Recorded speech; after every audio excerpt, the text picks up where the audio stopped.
Eu coloquei o título dessa mensagem como Deus te livra na fornalha e não da fornalha. Só 3 pentecostais entenderam, que o resto está querendo ser livrado da fornalha. Então vou falar de novo: Deus te livra na fornalha e não da fornalha. Meu irmão, tem que ter pentecostal comigo. Isso aqui é terça profética, irmão. Aqui nada é normal, tudo é profético. Você precisa reagir. Porque talvez você chegou aqui nessa noite, você é uma dessas pessoas que está passando pelo fogo, pela provação, por circunstâncias difíceis. E você talvez chegou aqui procurando uma palavra que te dê um significado, uma resposta, uma saída, que traga algo para você, que faz com que você diga: não, vai valer a pena eu subsistir, vai valer a pena eu continuar. E eu quero te dizer, vai valer a pena sim. Porque Deus, Ele não nos envia nenhuma situação maior daquilo que a gente pode suportar. Amém? E a Bíblia vai nos falar exatamente sobre esse episódio lá no livro de Daniel. Eu quero mais ou menos fazer uma introdução, porque quem já me conhece, eu gosto de trazer um pano de fundo. E eu quero que você visualize a história junto comigo, porque é através dessa história, daquilo que nós vemos na palavra, que nós vamos aprender a respeito daquilo que o Senhor fez. A Bíblia vai nos contar esse episódio, esse momento da história, aonde o rei Nabucodonosor, eu vou falar uns nomes estranhos aqui, irmãos, tá? Eu já escolhi o nome do bebê, então fica tranquilo que nenhum deles. Mas a Bíblia vai nos falar que o rei Nabucodonosor, se você falar 5 vezes direto, já está batizado no Espírito Santo, né? Falando em línguas. Mas vai dizer que esse homem, ele decidiu um dia erguer uma estátua de ouro. Essa estátua, ela era de 27 metros de altura e tinha 2 metros e 60 centímetros de largura. Então era uma estátua muito grande, uma estátua de ouro. E ele simplesmente decidiu erguer essa estátua e estabelecer que todo mundo, todas as pessoas da nação, do povo, iriam se prostrar diante dessa imagem. Que esse seria como um Deus deles, que ele escolheu que todo mundo tinha que se prostrar. A Bíblia diz, ele chamou todas as autoridades daquela época da cidade. A Bíblia diz que ele chamou juízes, magistrados, homens de poder, de influência, para poder endosar aquela estátua que ele estava estabelecendo. E ele vai levantar, a Bíblia diz que um arauto vai erguer a voz como uma voz de trombeta, e ele vai estabelecer que todas as vezes que tocassem trombeta, símbolos, pífaros, flauta dupla, era um musical. Quando tocasse aquele musical, todo mundo deveria se prostrar diante daquela estátua, adorando aquela imagem que o rei simplesmente decidiu construir e estabelecer como um alvo de adoração. Você está comigo? Então a Bíblia está contando esse episódio. Então o que vai acontecer? Eles vão fazer exatamente isso. O arauto ergue a voz e estabelece e fala o seguinte: aquele que não se prostrar diante dessa imagem será lançado na fornalha quente. Aquele que não se render e adorar aquela imagem será lançado na fornalha quente. E aí o que aconteceu? Chegou o dia de tocar trombeta, tocar símbolos, pífaros e tudo aquilo, aquele instrumental. Não vou fazer os meninos tocar para interpretar, só para não colocar eles no aperto. Mas a Bíblia diz que os homens da nação, eles se prostraram diante daquela imagem. Mas eu quero que você leia comigo a partir do verso 8 do capítulo 3, ali em Daniel. Já te dei mais ou menos um pano de fundo, mas eu quero que você pegue os detalhes dessa história.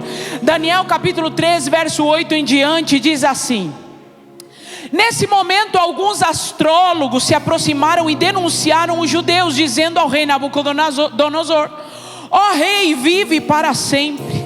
tu emitiste um decreto, ó rei, ordenando que todo aquele que ouvisse o som da trombeta, de pífaro, de cítara, de harpa, de saltério, de flauta dupla e de toda espécie de música, se prostrasse em terra e adorasse a imagem de ouro, e que todo aquele que não se prostrasse em terra e não adorasse, seria atirado numa fornalha em chamas.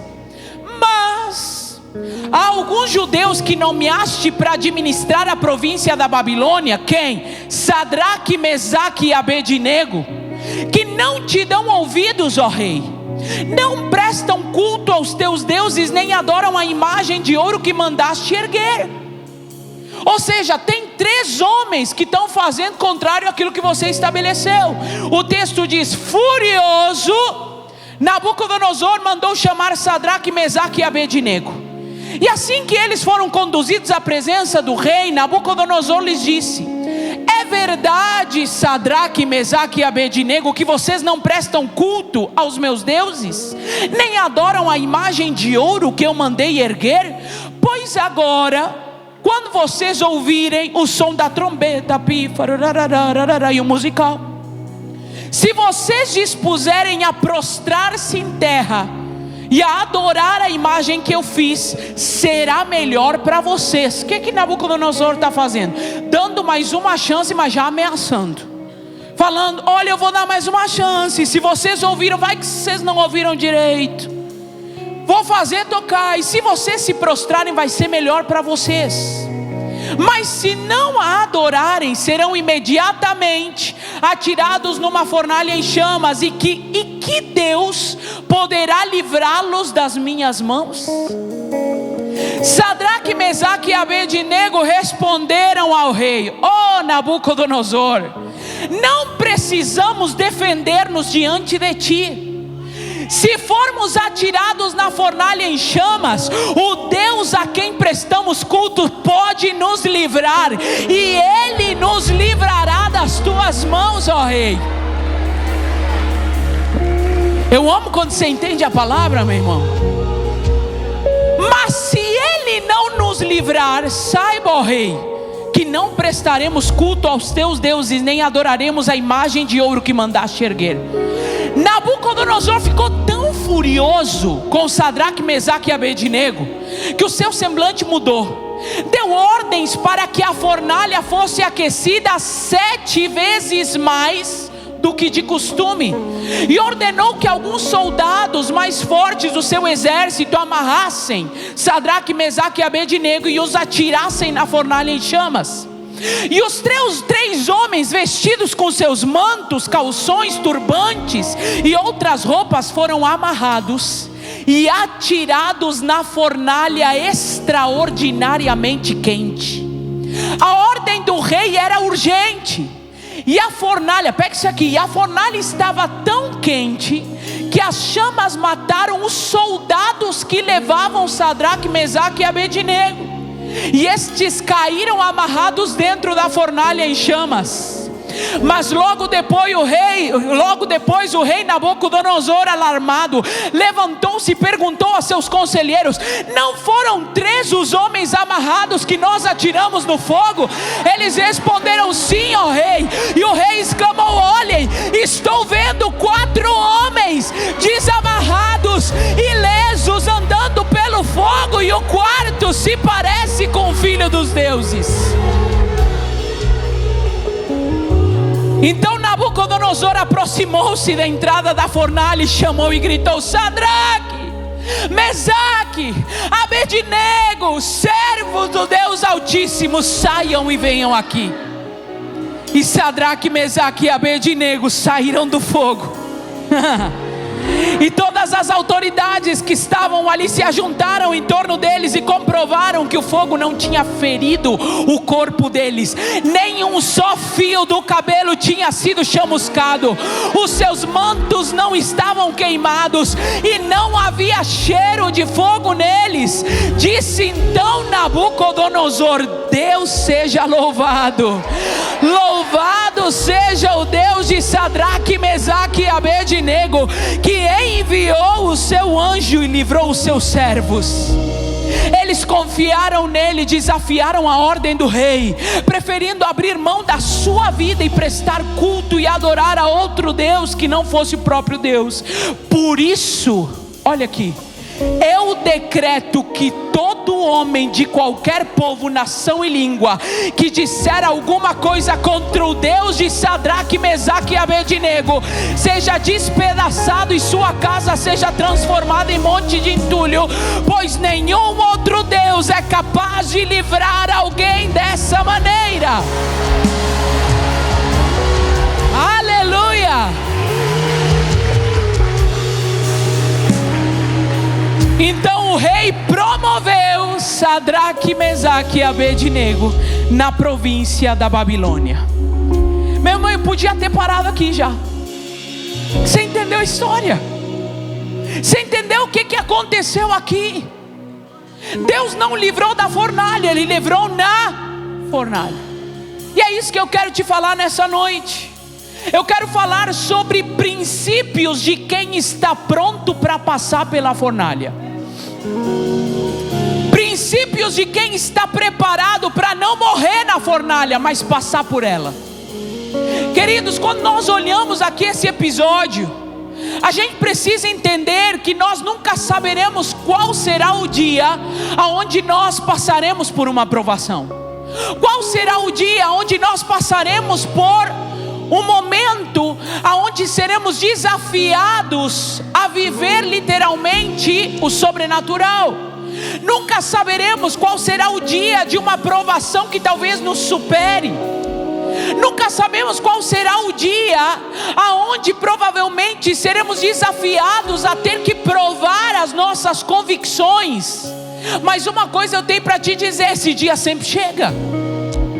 E a questão não é qual é o dia, a questão é se eu estou preparado para quando Ele me encontrar. Por isso eu quero falar sobre esses princípios de quem está pronto para passar pela fornalha. E o primeiro eu intitulei de uma forma que você não vai esquecer. O primeiro princípio que eu quero falar nessa noite, provavelmente você já ouviu ele da sua mãe. Porque quando a gente é mais novo e a gente quer argumentar com as nossas mães: mãe, mas todo mundo faz. O que sua mãe fala? Você não é? Primeiro princípio: você não é todo mundo.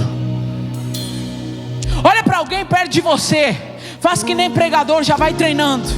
Fala: você não é todo mundo. O primeiro princípio de quem está pronto para passar pela fornalha é entender que você não é todo mundo. Todo mundo recebeu a ordem. Todo mundo recebeu um estabelecimento e um decreto do rei. Todo mundo precisa se prostrar diante de uma imagem que eu criei. Esse foi o decreto do rei. Só que haviam 3 homens que entenderam que eles não eram todo mundo. Eu quero te dizer algo nessa noite: não tem problema você ser diferente. Tem gente que precisa ouvir isso. Não tem problema você ser diferente.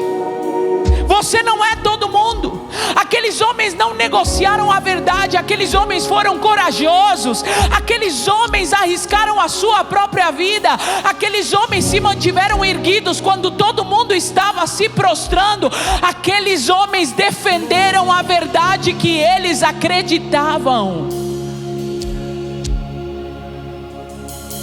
Sabe quando nós estamos prontos para passar pela fornalha? Quando nós estamos dispostos a não ir aonde a massa está indo, simplesmente porque todo mundo está indo. Nós estamos prontos para passar pela fornalha quando nós entendemos uma convicção e uma verdade e estamos dispostos a defendê-la, mesmo que isso possa parecer prejudicial para nós em algum aspecto. Entenda algo: tem gente que prefere não entrar em nenhum embate para não se estressar. Tem gente que prefere não defender uma verdade que o transformou. Simplesmente prefere ficar quieto e falar: ai, quer saber, que preguiça, não vou entrar em discussão, não vou entrar em embate, ai, não vou me estressar. Existem momentos que de fato você não tem que entrar em embate, você não tem que se estressar, você não tem que tentar argumentar, mas existem momentos que você precisa se posicionar. E eu vou falar, porque eu vou falar, já vou também ganhar neném. Entenda algo: você não precisa ficar caçando contenda, mas também você não pode ser omisso.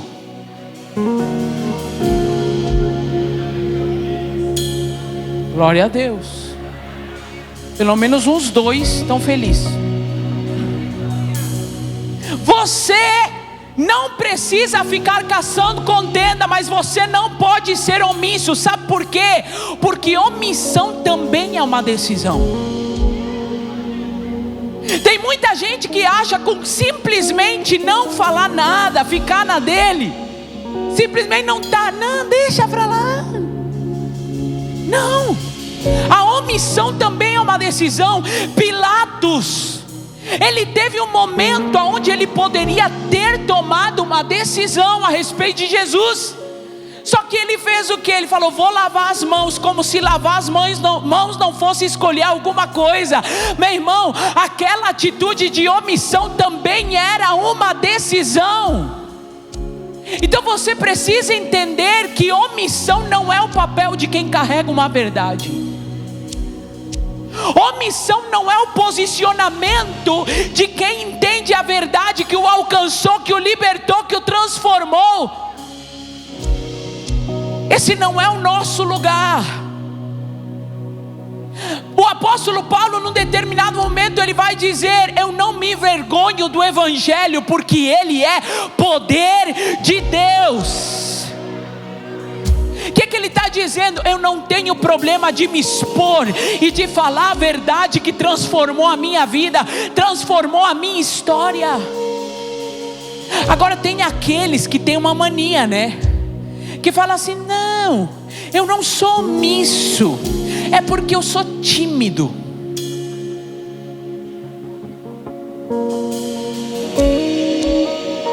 É timidez, eu prefiro ficar no meu canto, eu prefiro não falar nada. Não fundamente a sua omissão com o argumento de que é timidez. Você pode até ser tímido, mas não pode ser omisso. Você carrega uma verdade que precisa ser propagada. Você não é todo mundo. Você precisa se posicionar nessa verdade que te encontrou e que te alcançou. Pastora, por que eu preciso me posicionar nessa verdade? Porque Deus precisa de mim? Não. Irmãos, eu tenho falado muito sobre isso, e eu gosto de ser rasgada para poder ser clara. Ai, Deus precisa de mim, por isso que eu vou falar de Jesus. Não, Deus não precisa de nós. Ele é o Todo-Poderoso que pode cumprir toda a sua missão sozinho. Ele nos dá o privilégio de sermos participantes da missão dele. Ele partilha com você e comigo uma verdade, para que nós possamos ser participantes dessa missão, e Ele poder fazer em nós e através de nós. Existe uma verdade que você carrega que precisa ser falada. Existe uma verdade que você carrega que precisa ser anunciada. Quem está aqui comigo nessa noite? Você precisa se posicionar nos lugares aonde Deus te estabeleceu. Sabe por quê? Porque sempre haverá nos lugares aonde você está pessoas que vão tentar calar a sua voz e fazer com que você não fale aquilo que deveria ser falado. Mas você escolhe se você se prostra como todo mundo se prostra, ou se você se mantém convicto naquilo que você entende que é uma verdade. Volto a dizer, Deus não precisa de nós. Ele escolheu nos convidar para sermos participantes dessa missão. Eu gosto de ilustrar isso com uma história de um amigo meu. Falei esses dias para um time aqui da igreja. Um professor amigo meu, que ele conta que ele estava lavando seu carro, lavando todo o carro, lavando, e de repente chega seu filho pequeno, fala: pai, eu quero lavar o carro com você. Aí o pai pegou um baldinho, pegou uma esponja e colocou o filho na calota do carro, e o filho começou a lavar a calota do carro. E aí o pai, enquanto ele lavava a calota do carro, o pai foi lavando o carro inteiro. E aí num determinado momento que o filho estava olhando para a calota, ele viu tipo um besouro. E aí se distraiu com o besouro, levantou e foi atrás do besouro, e deixou a calota, deixou o carro. Aí o pai deu risada e continuou lavando o carro até que terminou. Quando chegou mais à tardinha, chegou o avô do menino, pai do menino. E aí ele chegou e o menino olhou para ele e falou: vô, hoje eu lavei o carro do meu pai. O avô olhou e falou: sério, filho? Sério, fulano? Ele falou: sim, eu lavei o carro do papai. E o pai estava perto e olhou e falou assim: se ele soubesse. Ele falou como se tivesse lavado o carro. E ele falou: estava ali, mas quem lavou o carro fui eu. Aí o vô falou: E aí o Espírito Santo falou com aquele pai e disse assim: sabe o que seu filho fez? Ele falou: é que nem você com a minha missão. Eu dou conta de lavar o carro sozinho, mas eu deixo a calota para você, para que você possa ficar perto de mim e entender que eu quero te fazer participante daquilo que eu estou fazendo.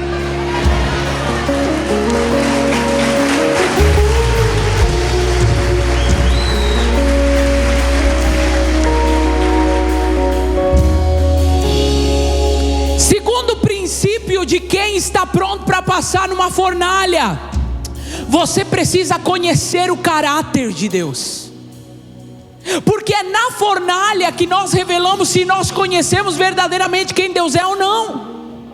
Entenda uma coisa, e aqui eu quero tentar ser o mais clara possível, para que você possa compreender a separação daquilo que Deus faz e daquilo que quem Deus é. Às vezes nós confundimos o caráter, porque nós achamos que o caráter está diretamente atrelado àquilo que fazemos, mas o caráter nos fala de quem nós somos. E quando eu falo sobre o caráter de Deus, não fala de algo que Deus faz de vez em quando, fala de quem Deus é. O problema é que nós queremos definir o caráter de Deus por aquilo que Ele faz. Então quando você não entende o que Deus está fazendo, qual é o problema? Você coloca em xeque o caráter de Deus. Quando Deus não faz da forma que você queria que Ele fizesse, nós geralmente começamos a colocar o caráter de Deus em xeque. Por exemplo, entenda algo: o caráter de Deus é que Ele é bom. Isso não é o que Ele faz, é quem Ele é. Se Ele é bom, tudo que Ele vai fazer é bondade. Agora qual é a nossa crise? Quando algo acontece na minha vida que não parece ser bom, eu já questiono a bondade de Deus. Por quê? Porque eu estou avaliando o ato e não o caráter. Aí passa o tempo. Quando passam 2 anos, dá o desfecho daquela história, e você fala assim: olha, como Deus é bom. Passou tanto tempo para eu entender o que Deus estava fazendo, e hoje eu posso dizer: Deus é bom. Deixa eu te explicar, 2 anos atrás Ele continuava sendo bom. Você só não estava entendendo o que Ele estava fazendo. Essa é a diferença para quem olha para os atos de Deus e para quem conhece o caráter de Deus. É por isso que Deus não quer que você fique olhando só para aquilo que Ele faz. Deus quer que você possa conhecer quem Ele é. Porque quando você conhece quem Deus é, não importa o cenário, aquilo que sai dele vai ser condizente com o seu caráter. Por exemplo, a Bíblia vai nos dizer que Deus é amor. Então se é amor, é caráter. Está entendendo o que eu estou falando? Quando a Bíblia diz assim: quem é fiel no pouco é fiel no muito, está falando do que? Caráter. Fidelidade é caráter. Porque se você é fiel em qualquer circunstância, significa que a circunstância não te molda, a circunstância não te move, é aquilo que você é. Você precisa conhecer o caráter de Deus. Porque olha que interessante, Sadraque, Mesaque e Abednego conheciam o caráter de Deus. Meu irmão, eu me empolgo nessa hora com a Bíblia. Sabe por quê? Porque quando Nabucodonosor vem dar uma chance para eles e fala para eles assim: tá bom, vou tocar o negócio aqui para vocês se prostrarem, senão vai ser pior para vocês. Eles olham para Nabucodonosor e falam assim: Nabucodonosor, não precisamos defender-nos diante de ti. Pastora, seja clara para eu poder entender. Só quem conhece o caráter de Deus para de se defender. Só quem sabe que Deus é a sua defesa para de tentar argumentar diante das pessoas aquilo que Deus vai se levantar para ser a voz que você não precisa ser de você mesmo.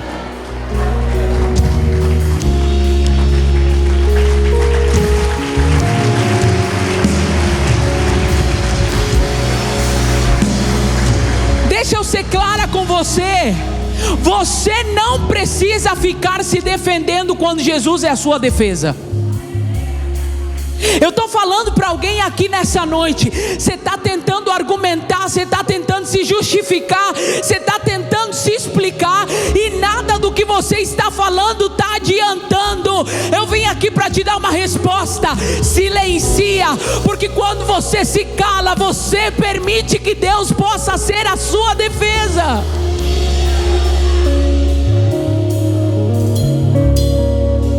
Eu sei que isso é difícil para os coléricos, para quem gosta de argumentar. Você quer explicar, você quer falar, você quer colocar motivação no seu coração. Deixa eu te explicar, tem pessoas que não vão julgar as suas atitudes, tem pessoas que não vão entender a motivação do seu coração. Elas vão olhar para os seus atos e vão dizer: você quis tal coisa, e você fala: não quis, não era isso. E a pessoa não acredita no seu coração, não acredita na motivação, naquilo que te levou a fazer o que você fez. E aí a gente fica tentando argumentar, quando na verdade tem momentos que Deus está dizendo o quê? Só para de se defender. Porque quando você para de se defender, no meu tempo eu entro em ação e eu mostro as coisas que precisam sair à luz, sair à tona. Olha para alguém perto de você e fale para essa pessoa: para. O melhor daqui, irmão, é que eu vejo a cara de vocês. Tem uns que já estão falando: para. Eu gosto que os irmãos me ajudam a pregar dando indireta. Já mostro para os outros, né? Já fala: para, viu? Tá te falando. Então você não precisa ficar tentando se defender. Agora, eles conheciam o caráter de Deus. Irmão, é tão importante conhecer o caráter. Há 7 anos atrás, quando Paulo e eu casamos, é aquela fase onde todo mundo te promete presente, né? Quem já passou por isso? O povo começa a te prometer presente: vou te dar isso, vou te dar aquilo. Quem já passou por isso? Ninguém, irmão? Ninguém te prometeu um presente? Então levanta a mão, irmão, para me ajudar. Isso. Tá. Você já percebeu que o povo promete presente? E tem umas pessoas que quando ela está terminando de prometer, você já está duvidando que ela vai dar? Não tem? Você fala: ih! Aí, Lola, vejo que és profeta. Não, é experiência. E aí a pessoa já vem e fala: ai, vou te dar tal coisa. Você já olhou para a cara da pessoa, você conhece a pessoa, você fala: difícil. Por quê? Quando alguém te promete, você consegue já de antemão ter uma dedução de quem vai cumprir e quem não. Porque Porque é o caráter que valida a promessa. Não, eu vou falar de novo que você não entendeu. É o caráter que valida a promessa. É o caráter que vai te dizer se aquilo vai acontecer ou não. Tem gente que te promete coisa que você já sabe que não vai cumprir. Por quê? Porque o seu caráter é duvidoso. Mas tem gente que quando está falando, você já está chorando, porque você fala, não, se fulano está falando, ele vai fazer. Agora preste atenção, você não deveria duvidar das promessas de Deus quando você conhece o caráter dele. Porque no momento em que ele está dizendo que ele vai fazer, existe um caráter que respalda cada palavra que sai da boca de Deus.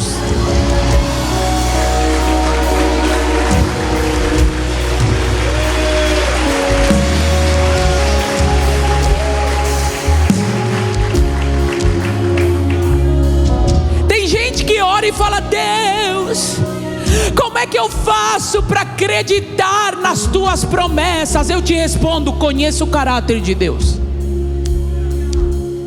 Porque você não tem que acreditar na viabilidade do que Ele está te falando. Você precisa acreditar na boca de quem saiu. É por isso que Pedro, ele está lavando as redes depois de tentar uma noite inteira pescar peixes e não conseguir. Um cara especialista em pesca, e ele está já cansado. E lavar as redes e limpar as redes é um trabalho árduo de quem já tentou tudo. E chega Jesus, abre aspas, carpinteiro, não pescador, fecha aspas, e fala para um pescador, lança as redes. Entra no mar e lança as redes. Qual é a frase de Pedro? A frase de Pedro é, eu já tentei, mas em tua palavra eu vou lançar as redes. O que Pedro está dizendo? Não é a probabilidade de acontecer, porque se for por conhecimento humano, eu tenho mais conhecimento que você. Mas quando se trata da boca de quem está saindo, então eu acredito que a palavra se cumprirá.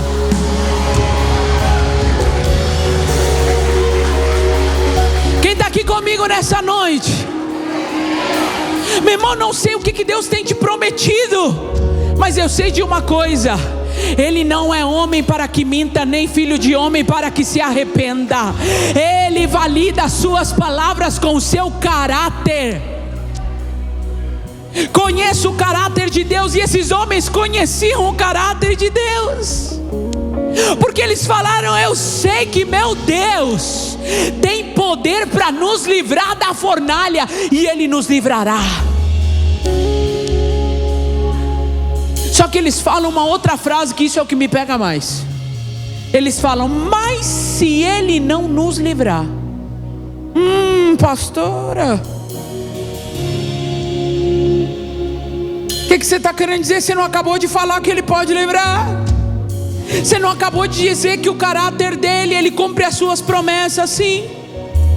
Só que Sadraque, Mesaque e Abednego não tinham uma palavra de Deus, vou te livrar da fornalha. Não. Eles falaram, eu sei que Deus pode, mas se Ele não fizer, ainda assim nós não vamos nos dobrar ao seu Deus.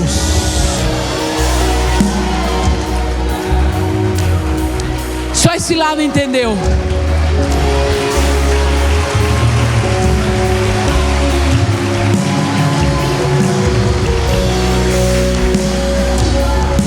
Sabe o que isso me diz? Sabe o que isso me demonstra?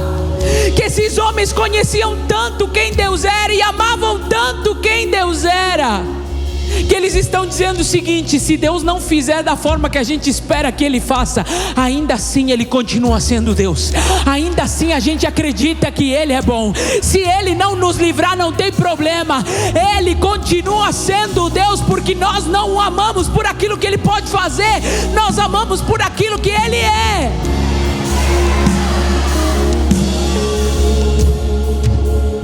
Sabe qual é o terceiro princípio? Estou indo para o final.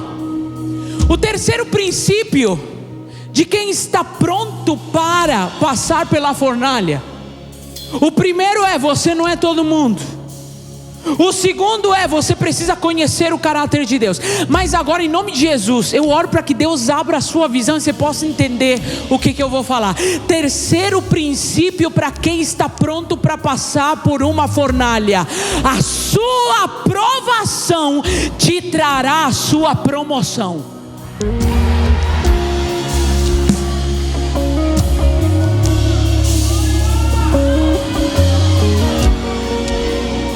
A sua provação te trará a sua promoção. Irmão, Deus podia ter livrado esses homens da fornalha? Não, fala forte. Deus podia ter livrado? Deus poderia ter evitado que eles fossem lançados lá? Sim. Ele poderia ter poupado, Ele poderia ter evitado, Ele poderia ter livrado, mas ninguém é promovido na sua zona de conforto.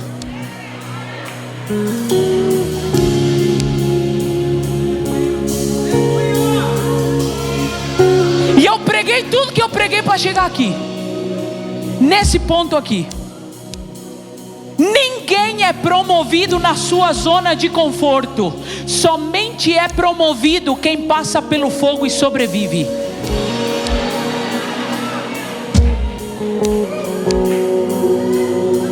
Você pode até ter chegado falando: pastora, mas tá quente demais. E vai ser 7 vezes mais, que foi a ordem do rei. Pode esquentar mais 7 vezes. Ai, pastora, deixa eu te falar. Não reclame das fornalhas. Elas podem ser o seu lugar de promoção. Não reclame daquilo que você está passando. Sabe por quê? Porque Deus queria se revelar de uma outra forma. Deus queria se revelar não como Deus que te livra, Ele queria se revelar como Deus que está junto com você. Ele não queria ser reconhecido como aquele Deus que te poupa, Ele queria ser reconhecido como aquele Deus que entra junto. Meu irmão, o Salmos 23, que a maioria abre a Bíblia e deixa dentro de casa, pegando poeira muitas vezes, diz o que? Ainda que eu ande pelo vale da sombra da morte, eu não temerei mal algum, porque tu estás comigo.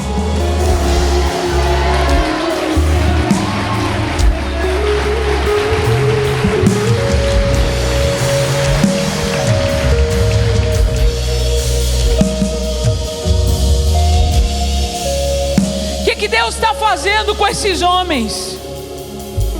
Ou melhor dizendo, o que Deus está nos ensinando através desses homens?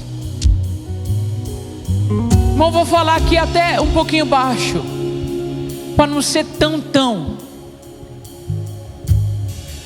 Ele não prometeu te poupar, Ele te prometeu estar junto. 4, glória a Deus. 3, aleluia.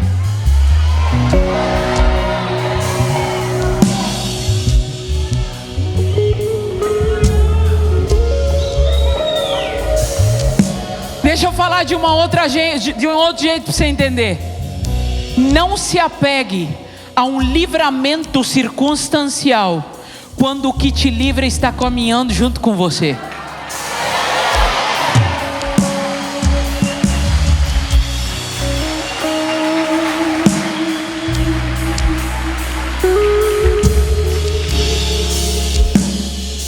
Entram 3 homens na fornalha, são vistos 4 homens na fornalha.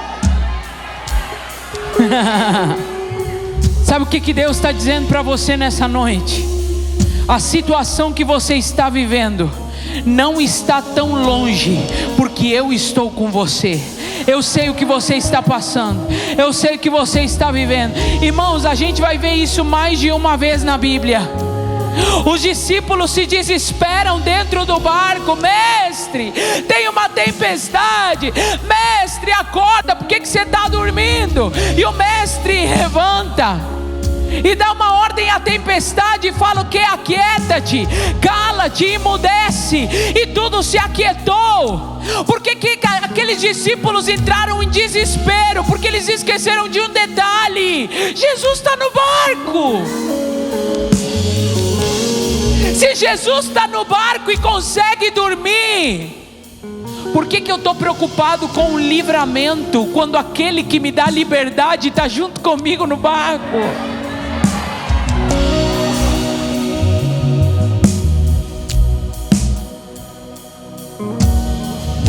Sabe qual é a maior tempestade que Jesus acalma?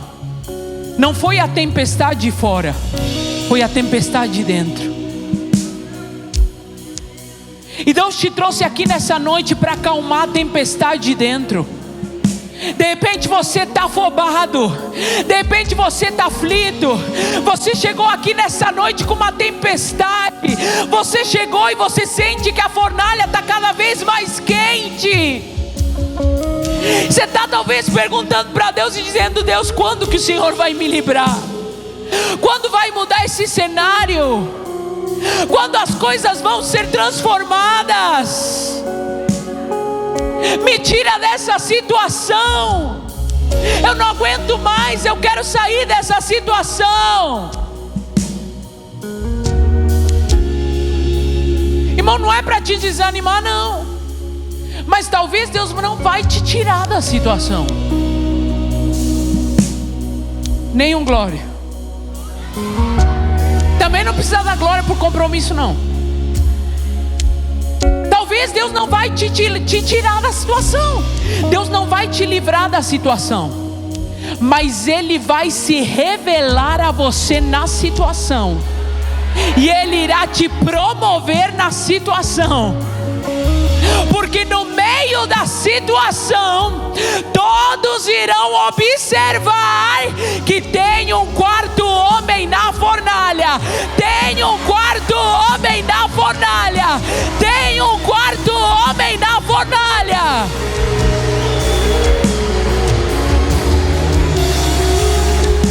Será que você pode ficar em pé nessa noite?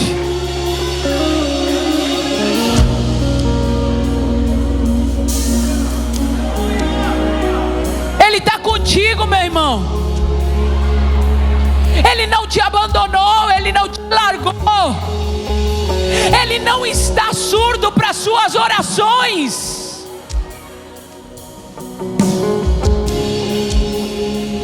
Ele continua sendo Deus. Disse então Nabucodonosor: louvado seja o Deus de Sadraque, Mesaque e Abednego, que enviou o seu anjo e livrou os seus servos.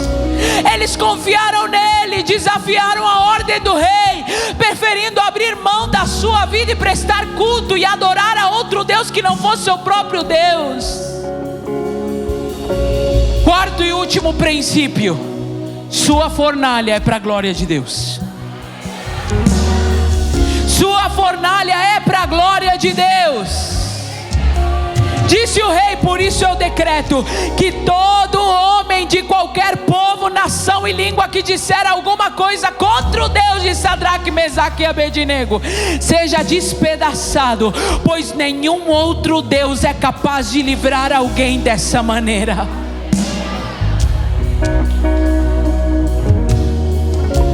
Eu quero liberar uma palavra sobre você. Isso aqui é terça profética. Eu quero liberar em nome de Jesus que essa situação de provação, que essa fornalha será o lugar onde as pessoas poderão olhar para você e falar: só poderia ter sido Deus, só poderia ter sido o Senhor, só poderia ter sido Deus dos exércitos.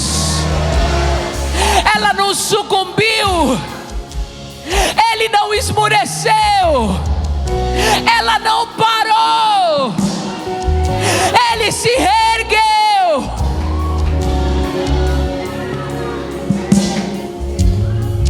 A pastora, mas a minha história é muito pesada. É por isso mesmo.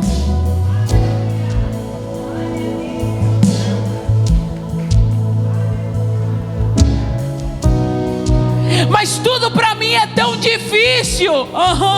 É por isso mesmo. Mas pastor, é uma coisa atrás da outra.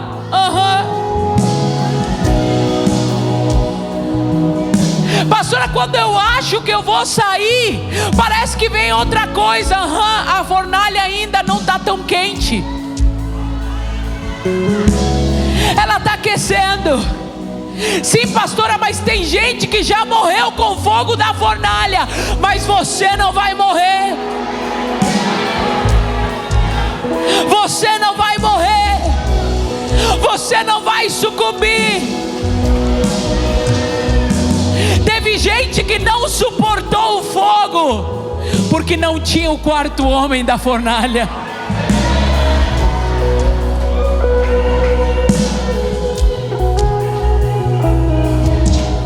Eu vim aqui para te dizer, você tem aquilo que você precisa. Você não precisa de menos temperatura. Você não precisa de livramento. Você precisa do quarto homem da fornalha.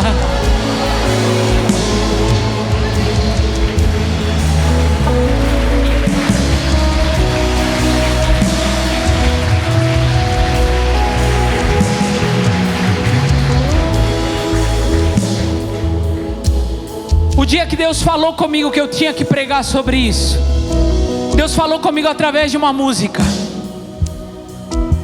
E eu comecei a ouvir essa música, ouvir essa música, ouvir essa música, ouvir essa música. E o Espírito Santo falava comigo: eu não necessariamente te livro da fornalha, eu te livro na fornalha.